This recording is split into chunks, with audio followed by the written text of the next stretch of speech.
Hello, we're Helen and Martin. We've been enjoying travelling in our vans for nearly 20 years, visiting many places across 3 continents. Sadly, we didn't always have the foresight to record our travels, but for the last 12 months we've been trying to put that right. We've made this video, along with other creators, to showcase the 5 most scenic places we've been to and recorded. Information about the other channels involved is linked in the description below and by clicking the playlist at the end of the videos. We hope you'll visit their channels too. What is scenic, of course, is subjective. Is it seascapes, coastal locations, mountains, castles, monasteries, valleys, or is it the Isles and Glens? It's a difficult choice. The author Alexandra Stoddart wrote, "When you leave a beautiful place, you carry it with you wherever you go." And we decided to frame our choices accordingly. There are a couple of noted omissions, however, that we just don't have the quality video to do it justice. Places we've visited before we were serious about videoing and recording where we've been. The Dolomites, for example.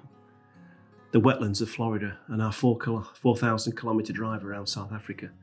All sadly are confined to the recesses of our minds. Never to be forgotten, but sadly not recorded on video. The Isle of Stafford is located off the west coast of the Isle of Mull. Fingal's Cave is one of the main features, and it was immortalised by Mendelssohn in the Hebrides Overture after he visited the island in 1829. The island's distinctive 6-sided columns of rock are formed from basalt, the same substance that formed the Giant's Causeway in Northern Ireland. But for us, that wasn't the main feature, because during the spring and early summer, the cliffs and grassy slopes are the nesting places for guillemots, razorbills and puffins.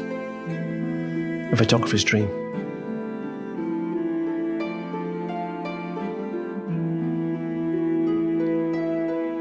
You can hop off the boat from Stafford on the tiny island of Iona. It's only 1.5 miles wide by 3 miles long, so it's easy to walk around. Has a population of 170 permanent residents. But it's a beautiful place. The website claims that you leave with a pervading feeling of peace and restoration, and it's certainly true.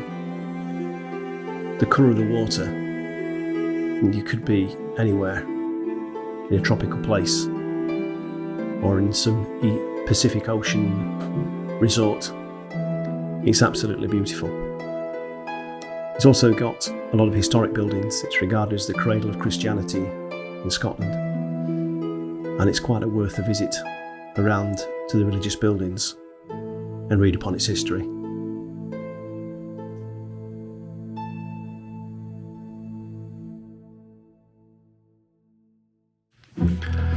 Don't go to Switzerland unless you're prepared to be overrun, mind, body and soul.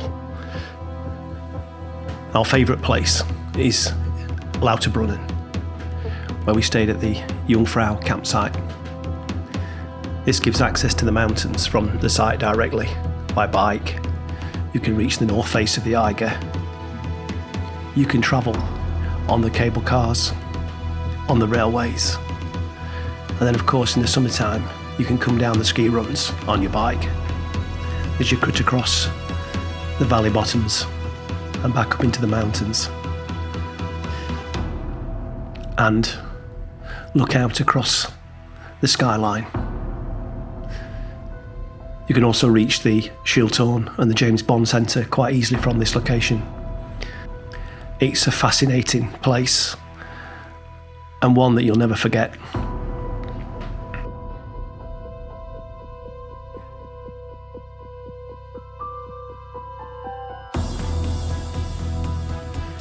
One of the most memorable things is to take your bike on the cable car. It goes to both sides of the valley, up to Wengen. We're also on the other side up to Muren, where the biking tracks are safe, reasonably easy to navigate, bearing in mind it's in the mountains, and give an amazing view of the valleys below.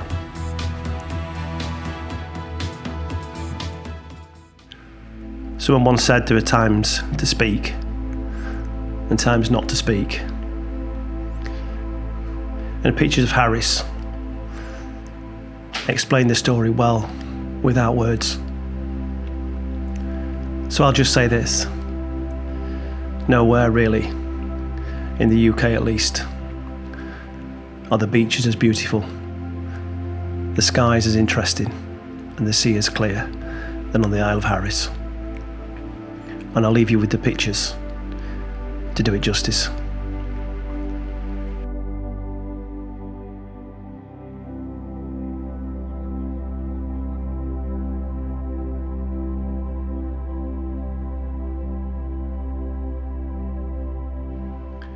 It is true, of course, that all of the Outer Hebrides, in fact all of the islands, have their own individual areas of beauty. But for beaches, Harris has it.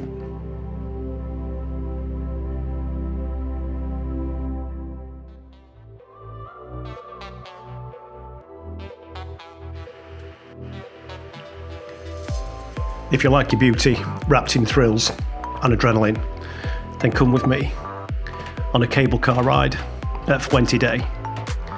They're just under 4 minutes ride to the top on the longest single cable ride in Europe itself. Up into the peacodes of Europe, there's wonderful, rugged and beautiful scenery. Equal in the Alps for beauty, and it's, when scattered with snow, it's just wonderful.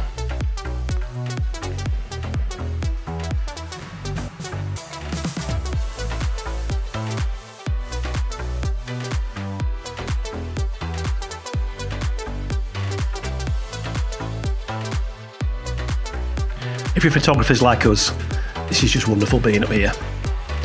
There's nothing quite like the mountains, especially when the night before, like in this case, a good 12 inches of fresh snow had dropped.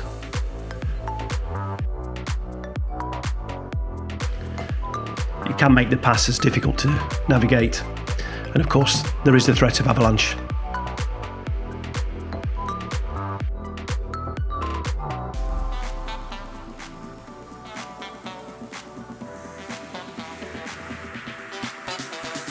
So given the choice, I'd laid myself up with cameras, tripods, and walk up hills like this all day long. And given a choice, it's a hard one between the different scenarios that we've showed you today. The mountains, particularly with snow on them, would be our favourite. And for the final thrill, when you're travelling back down in the cable car, the vista that opens in front of you is amazing. And the added thrill of a closing gap speed with the cable car coming in the opposite direction. It's just short of 800 metres down, and the cable cars themselves appear to be travelling slowly when observing them from distance. But when it comes past you, it's positively Formula One speed. Well, we hope you liked the 5 locations that we've chosen. We could have chosen 25. It was a really tough job narrowing it down. At least. We hope you've liked the video. Please look at the other collaborators' videos. Their links are coming up in the playlist and details below in the description. You can also follow us on Facebook and Instagram. We'll see you in the next one. Martin out. Helen out.